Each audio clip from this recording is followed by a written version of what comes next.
Құрметті әлеуметтік желіні белсенді қолданушылар. Бүгін мен сіздерді ұлттық тағамдардың бірі ретінде айранды қалай ұйыту керек, соны көрсетуге бел будым. Сіздер білесіздер, сиыр сүтінен жасалатын тағамдарды көктем кезінде тұтыну өте пайдалы. Мінекей, мынандай сұйықтық өте созылмалы жақсы айран ұйытылу үшін оны қалай ұйыту керек, соның жолын көрсетемін.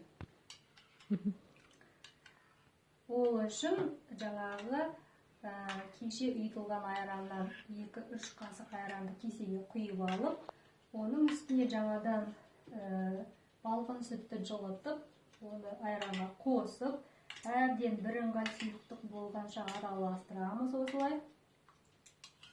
Осылай әбден араластырамыз. Ішінде бір іркіліп кетпеу керек. Сосын барып, оны жаңағы жылып тұрған сүтке құя аламыз. Құйған соң сүтті жақсылап араластырып,